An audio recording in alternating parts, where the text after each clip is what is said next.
bienvenidos al tema de hoy. Hoy se trata Jesús inicia su ministerio.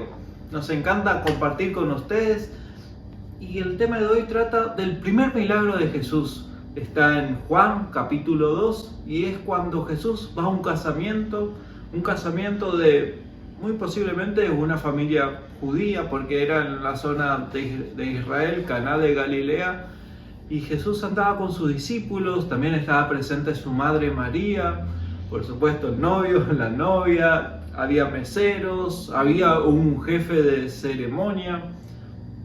Varias personas pueden imaginarse esa cena con mucha alegría. A los judíos les gustan mucho la música, mucha alegría, y en ese contexto Jesús estaba ahí presente y pasó que le terminó el vino a la gente. Bueno, nosotros sabemos que en la Biblia hay diferentes palabras para vino y hay una que se traduce a vino, que es un vino sin alcohol como nosotros conocemos. Nosotros creemos que el vino de ahí era jugo de uva, pero bueno, vamos a decirlo vino. Jesús, cuando se terminó el vino, Jesús hizo el milagro de convertir agua en vino. Y esa historia vamos a reflexionar algunos puntos hoy. Mica, ¿qué tuviste que esperar que valió la pena que haya esperado?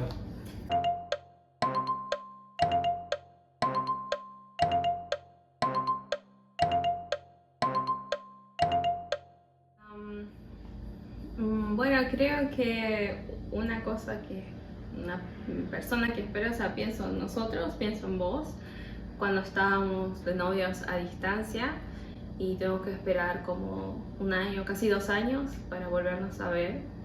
Y para mí eso fue una espera muy larga, pero una espera que valió la pena. ¿Y qué tuviste que esperar vos, que estás escuchando, que valió la pena? ¿O qué se está esperando quizás hoy? Porque preguntamos esto porque Jesús también tuvo que esperar. En Juan capítulo 2, cuando se cuenta de este milagro en las bodas de Caná, en Caná, María le dijo, ¿no tienen vino?, le dijo a Jesús.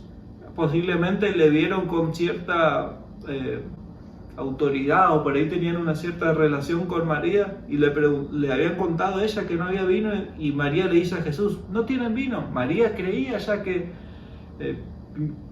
Jesús era una persona especial, pero Jesús respondió, Juan capítulo 2 versículo 4, ¿qué tengo que ver contigo, mujer? Aún no ha llegado mi hora, aún no ha llegado mi hora. Jesús le dijo, o sea, había un tiempo de espera. Y también en Juan capítulo 12, versículos 27 y 28, ahí también habla de hora, pero ahí sí habla que ya llegó la hora en el contexto de que Jesús ya iba a morir por toda la humanidad. O sea que Jesús iba a ser el Salvador para toda la humanidad. O sea, está muy conectado esto de llegar la hora con Jesús como el Hijo de Dios, como el Mesías, como quien salva a la humanidad.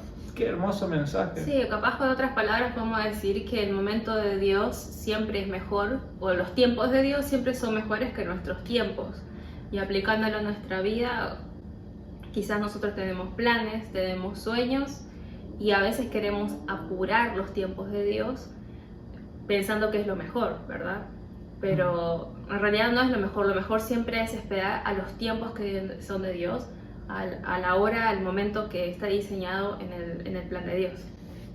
Eso solo con la sabiduría que Dios puede dar. Jesús estaba conectado con Dios Padre para no mostrar que Él ya iba a ser el Salvador de todo el mundo, porque también había algo ahí con los judíos, con los líderes religiosos. Juan capítulo 19, versículo 7, habla que ellos creían de que quien afirmaba que era el Hijo de Dios, que merecía la muerte. Entonces Jesús sabía que se iba a meter en un lío, en un tema, si decía, mira, yo soy el Hijo de Dios, vengo a salvar. O sea, había una estrategia, había sabiduría, estaban los tiempos de Dios. Así en nuestra vida también tenemos que a veces confiar, esperar, orar, los tiempos de Dios siempre son mejores que los nuestros. Amén.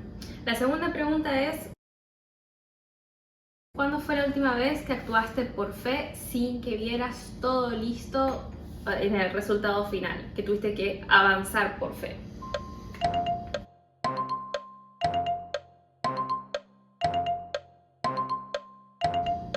A mí se me viene en mente los estudios. Ahora estamos aquí en una universidad y por ahí no estaba todo, hasta ahora no está todo como encuadrado, todo cuadradito, todo listo, pero Dios... ¿En relación a qué? En relación a las finanzas, en relación sí al día a día, pero Dios vez tras vez nos abre puertas, nos ayuda con los trámites. Hoy estuvimos con Mica una oficina de asuntos de temas de papeles, que tiene que haber de documentación, y algo que pensamos que podría ser súper largo, demorado, implicar a más personas, más subtrámites, se resolvió como en 5 minutos, una bendición.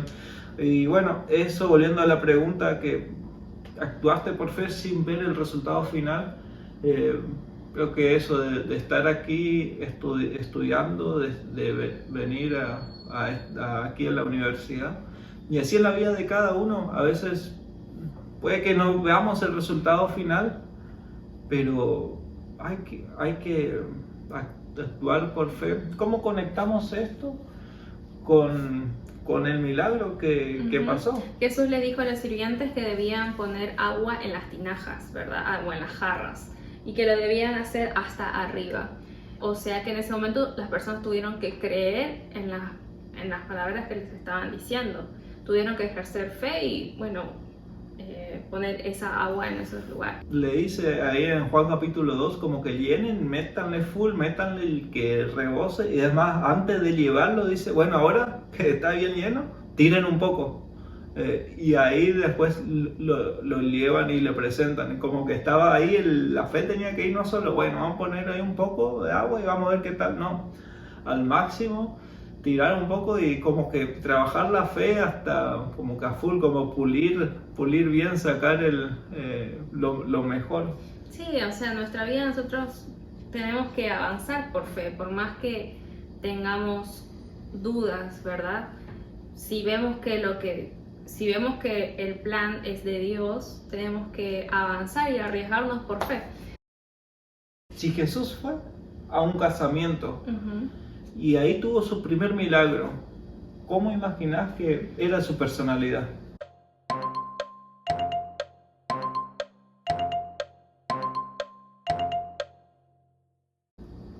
Yo me imagino a un Jesús como amigo y sociable, una persona que no es que estaba tipo retirada, siempre solito en un lugar y nunca hablaba con nadie, nunca visitaba ningún lugar, sino como amigable, como parte de la sociedad, que tenía amigos, que tenía vecinos, y capaz que iba caminando a un lugar y tarareaba y siempre tenía alegría. Eso es lo que me imagino. Y me imagino el contexto del casamiento como que música, alegría, saltando capaz, como unas danzas sanas, me imagino ronda de hombres, ronda de mujeres, moviendo los pies, saltando, alegría. Qué hermoso, la verdad. Es que ser cristianos alegres, yo pienso podemos sacar ahí la personalidad de Jesús. También estaba en la parte social de alegría, sí. Y como seguidores de Él también. Está bueno ser alegre. Y con esto está relacionado la próxima pregunta que tenemos, que es ¿cómo te das cuenta de que alguien es cristiano?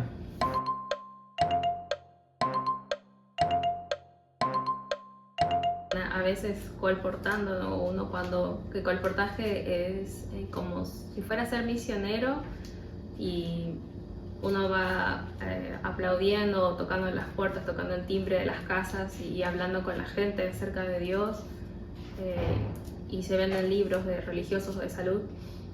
A veces las personas, antes de que uno empiece a hablarle de Dios, ya se dan cuenta que uno es cristiano y mencionan a Dios y es muy lindo cuando eso pasa, cuando cuando por más que no lo mencionamos, se siente la presencia de Dios en la casa, o en esa casa. Y eso de sentir la presencia de Dios me hace pensar, porque Jesús convierte el agua en vino. Estaban contenta la gente. Nos imaginamos si el versículo 11 de Juan 2 dice: este principio de sus señales hizo Jesús en Caná de Galilea y manifestó su gloria, y sus discípulos creyeron en él. Queremos enfocar en esta parte que dice manifestó su gloria, que acá relacionamos con ¿cómo te das cuenta que alguien es cristiano? ¿Qué es esto de Jesús manifestó su gloria? Algo que nos da un indicio es un poquito más atrás, en Juan 1, versículo 14, que dice que el verbo se hizo carne y habitó entre nosotros. Creemos que el verbo se refiere a Jesús porque habitó entre nosotros y vimos su gloria, gloria como del unigénito del Padre, lleno de gracia y verdad. Habla de una gloria que se ve, una gloria relacionada con gracia, con verdad, o sea, con cualidades de una personalidad, de un carácter, gracia, verdad, eso relación. Entonces podemos decir que gloria relacionado con... Sí, relacionada a la presencia de Dios. A la presencia de Dios, exacto, a la presencia, al carácter de Dios.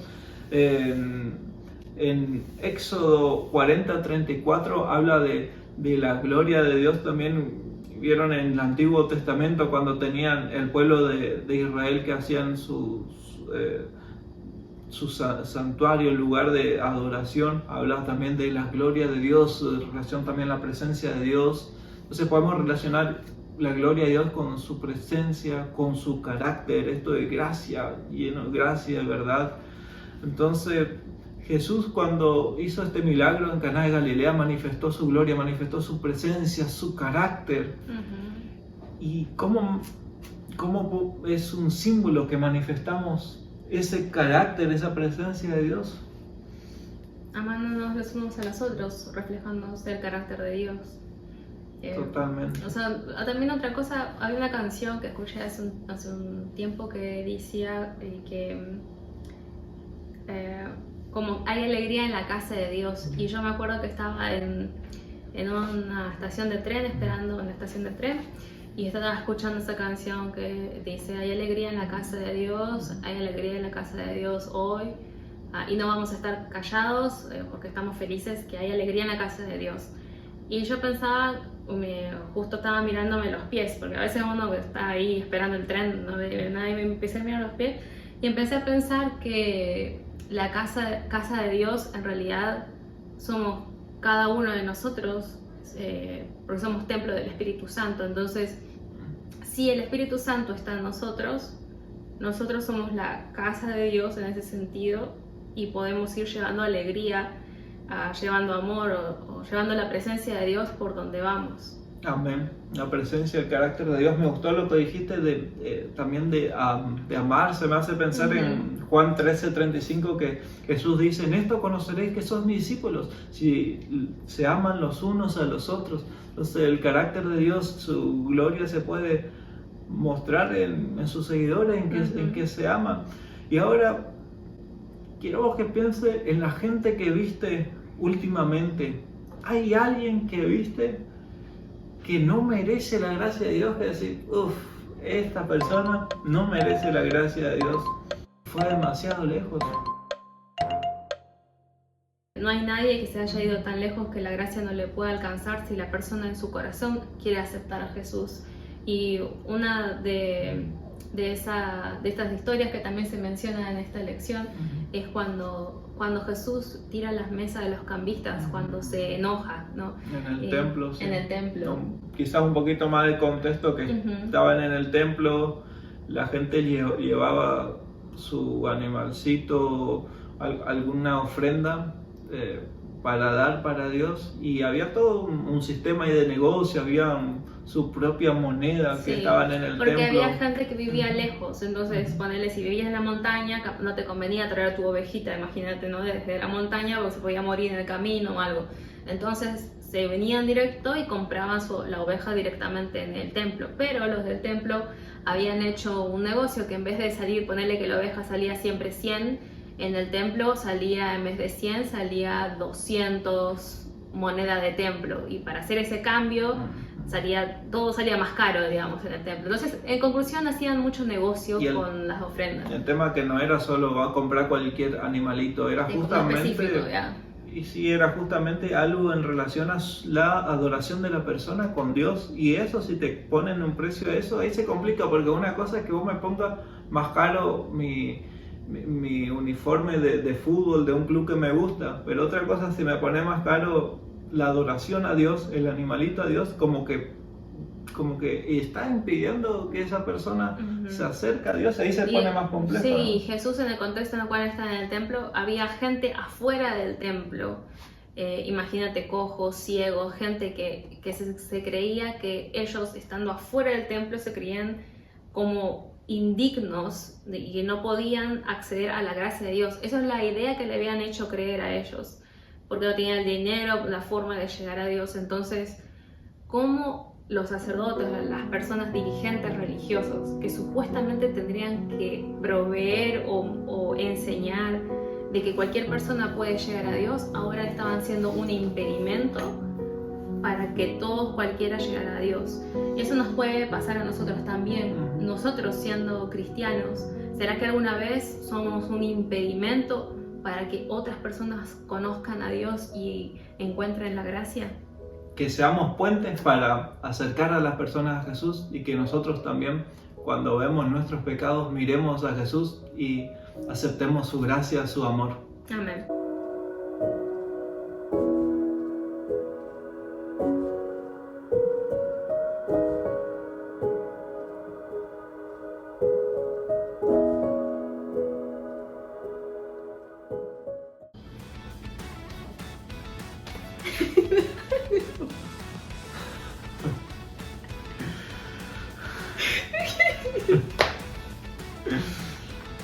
Muy bienvenidos al tema de hoy. Hoy se trata No dije nada, te miré eso miedo.